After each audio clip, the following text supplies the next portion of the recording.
이사야서 27장 7절에서 13절입니다. 주께서 그 백성을 치셨던들 그 백성을 친 자들을 치심과 같았겠으며 백성이 죽임을 당하였던들 백성을 죽인 자가 죽임을 당함과 같았겠느냐. 주께서 백성을 적당하게 견책하사 쫓아내실 때에 동풍 부는 날에 폭풍으로 그들을 옮기셨느니라. 야곱의 불의가 속함을 얻으며 그의 죄 없이함을 받을 결과는 이로 말미암나니 곧 그가 제단의 모든 돌을 부서진 횃돌 같게 하며 아세라와 태양상이 다시 서지 못하게 함에 있는 것이라. 대저 견고한 성읍은 적막하고 거처가 황무하며 버림받아 광야와 같은즉 송아지가 거기에서 먹고 거기에 누우며 거기 나뭇가지를 먹어 없이 하리라. 가지가 마르며 꺾이나니 여인들이 와서 그것을 불사를 것이라. 백성이 지각이 없으므로 그들을 지으신 이가 불쌍히 여기지 아니하시며 그들을 조성하신 이가 은혜를 베풀지 아니하시리라.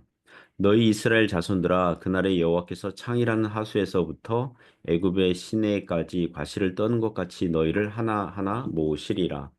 그날에 큰 나팔을 불리니 아수르 땅에서 멸망하는 자들과 애굽 땅으로 쫓겨난 자들이 돌아와서 예루살렘 성산에서 여호와께 예배하리라. 아멘. 음, 네, 오늘 적당하게 징계하심, 적당하게 징계하심 제목으로 하나님 말씀 증거하겠습니다.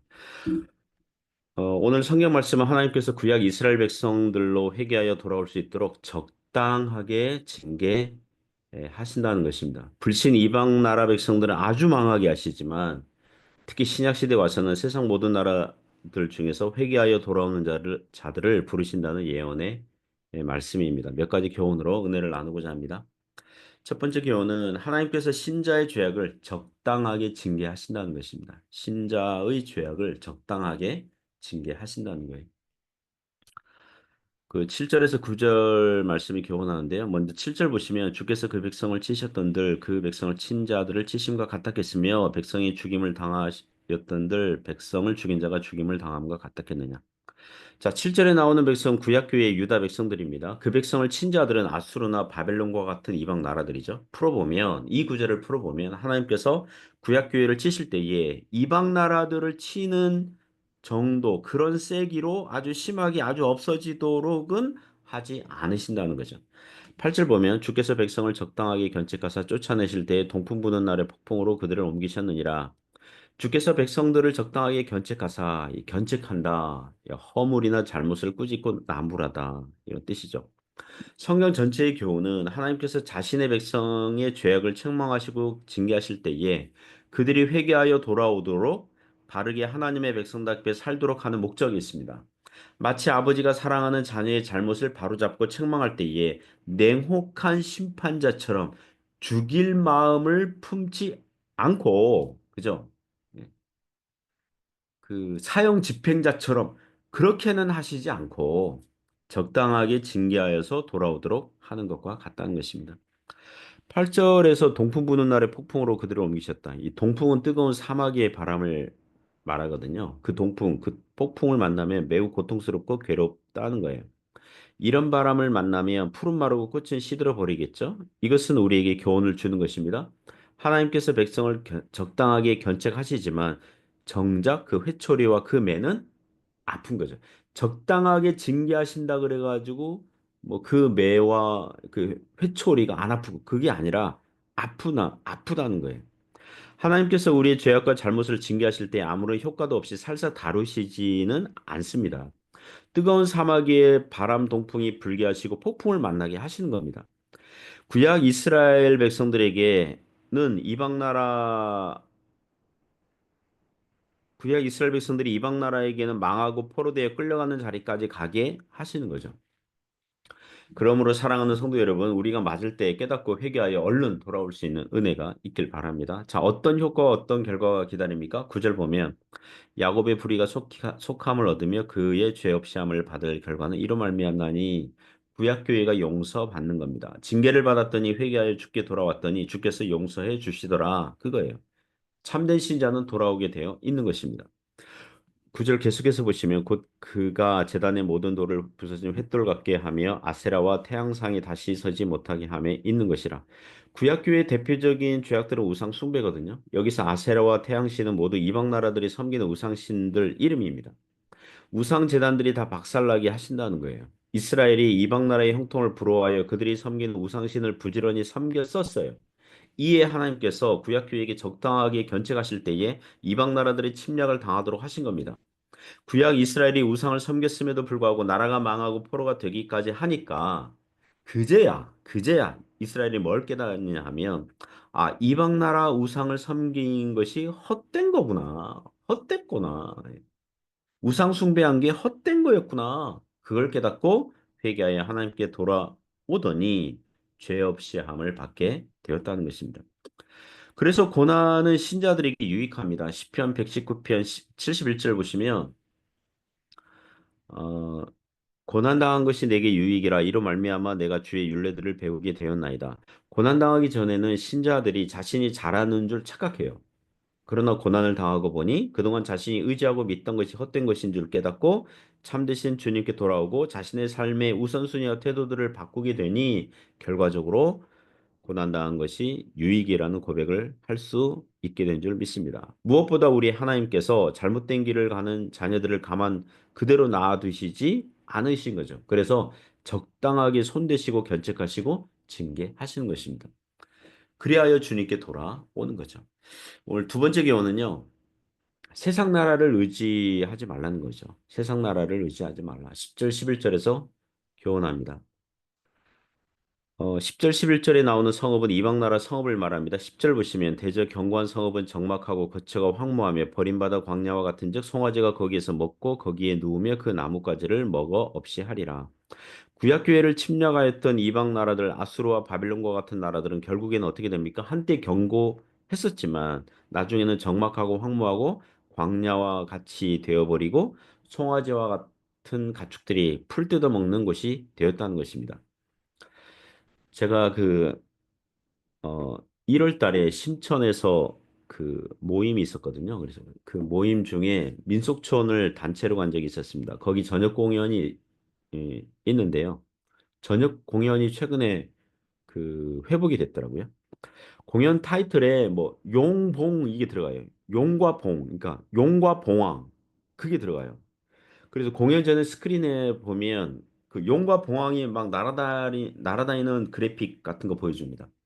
같이 간 선교사님이 이런 얘기 하더라고요. 중국에서 영웅과 봉황은 영웅을 말한다는 겁니다. 영웅은 그 남자 영웅, 봉황은 여자 영웅이라는 거예요. 그래서 그런지 공연 순서 중에서 싸우는 장면, 전쟁하는 장면들이 많이 나와요. 세속 역사는 강한 나라 영웅들의 역사, 이긴 자의 승리의 기록이라고 할 수 있습니다. 자, 이런 격언이 있습니다. 독재자는 관광지를 남긴다. 독재자는 여행지를 남긴다. 세계 유명한 관광지들은 저 옛날에 독재자가 강력한 권력을 가진 자가 뭘 건설하라 그래가지고 건설된 거거든요. 그러니까 후대에는 이게 역사 유물이 되어서 후대 사람들이 신기한 관광지 여행지가 되는 거죠. 중국의 만리장성 그런 거죠. 왕이 그 만리장성 쌓게 해가지고 나중에 이제 여행지가 됐잖아요. 이집트의 피라미드 그 강력한 그 왕들이 그 건설하게 한 거거든요. 그래서 그 나라의 그 영웅들이 이 강한 왕들이 통치해가지고 자신을 높이는 건설하게 했는데 그 나라가 망하고 이제는 역사적인 기념품 유물로만 남아 있게 됐다는 것입니다. 그래도 만리장성이나 피라미드는 남아 있으니까 사람들이 관광지로 찾지만 오늘 구절에서 아수르와 바벨론의 옛 터는 광야와 같이 변해버리고 가축들이 풀 뜯어먹는 곳이 되었다는 것입니다. 이게 오늘날 시리아, 이라크, 뭐 어떤 그런 지역들이거든요. 이 아수르와 바벨론 여기 이라크, 이란 뭐 이런 건데 이란은 관광지가 아니잖아요. 또 여기 예터가 그냥 폐허입니다. 폐허만 남아 있다고 그럽니다. 자, 그 이유가 무엇입니까? 왜 그렇게 벌어졌습니까? 11절 보시면 가지가 마름이 꺾이나니 여인들이 와서 그것을 불사를 것이라 백성이 지각이 없으므로 그들을 지으신 이가 불쌍히 여기지 아니하시며 그들을 조성하신 이가 은혜를 베풀지 아니하시리라. 백성이 지각이 없으므로 지각이 없다, 알지 못했다. 이방 나라 그 불신 백성들이 하나님을 알지 못함으로 하나님을 대적하고 거절함으로 그들을 지으신 창조주 하나님께서 그들을 불쌍히 여기지 아니하시고 은혜를 베풀지 아니하시기 때문이었다는 거예요. 자, 이 부분은 오해하지 않도록 말씀드리면 하나님께서 처음부터 아주 그러니까 그 세상 나라 백성들에게도 아주 은혜를 베풀지 아니하시고 아주 불쌍히 여기지 아니하신 것이 아니라는 겁니다. 은혜를 베푸시고 불쌍히 여기셨습니다. 마태복음 5장 45절 그리고 로마서 1장 20절에 나오는 성경 구절처럼 하나님께서 모든 사람들에게 하늘에서 비와 햇빛을 공평하게 주셨고요. 창조하신 자연 만물을 통해서 하나님의 존재를 알리셨습니다. 그러나 그들이 거절한 거예요. 그래서 그들이 믿을 수 있는 기회와 증거가 없었다고 핑계하지 못하게 하신 겁니다. 계속해서 하나님을 거절하니까 하나님께서 그들이 죄악을 마음대로 행하도록 내버려 두신 거예요. 불신앙의 그 심정 그대로 그냥 내버려 두신 거예요. 그래서 멸망의 길로 가는 것입니다. 그러므로 신자들은 그 속성이 하나님을 몰라서 헛되고 비어 있는 하나님의 은혜를 받았음에도 불구하고 적반하장격으로 하나님을 대적하는 이 세상 나라를 의지하지 말아야겠습니다. 세 번째 교훈은 하나님께서 그 세상 사람들 누구에게나 믿을 수 있는 기회를 주신다는 것입니다. 12절 13절에서 교훈합니다. 12절 보시면 너희 이스라엘 자손들아 그날에 여호와께서 창이라는 하수에서부터 애굽 시내에까지 과실을 떠는 것 같이 너희를 하나하나 모으시리라. 12절에 보면 그날에는 그 신약 시대의 메시아께서 오시는 날을 예언하는 겁니다.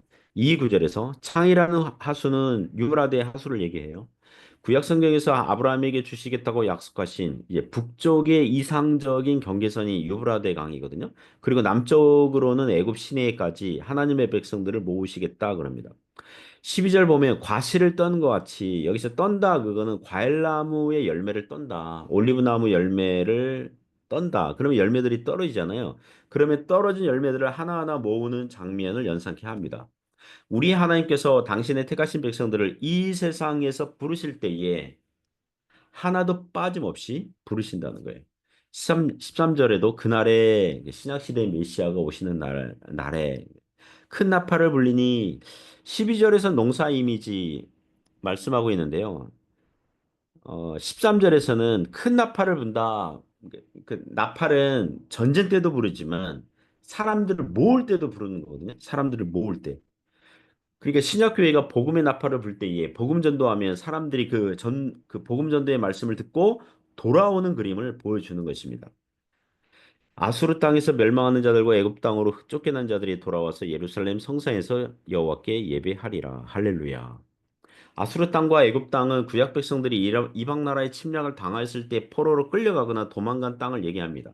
비참한 자리, 죄로 말미암아 징벌을 받은 자리, 하나님이 없는 자리에서 큰 나팔 소리를 듣고 예수 그리스도의 복음의 나팔 소리를 듣고 하나님께 돌아와서 하나님의 집에서 예배하는 구원의 그림을 지금 보여주고 있는 것입니다. 제가 기독교 방송에서 간증을 뭐 들을 때가 있습니다. 뭐 다른 사람들이 회심한 이야기를 뭐 즐겨 듣습니다. 어떤 간증은 감정이입이 되어서 눈물을 훔치곤 합니다. 간증을 들으면서 깨닫는 것은 우리 하나님께서는 그 어떤 사람도 구원하실 수 있으시다는 거예요. 그 어떤 비참하고 그 어떤 공고한 가정 환경과 심리적이고 정신적으로 병든 것 같은 역기능적인 가정 안에서도 부르시는 거예요.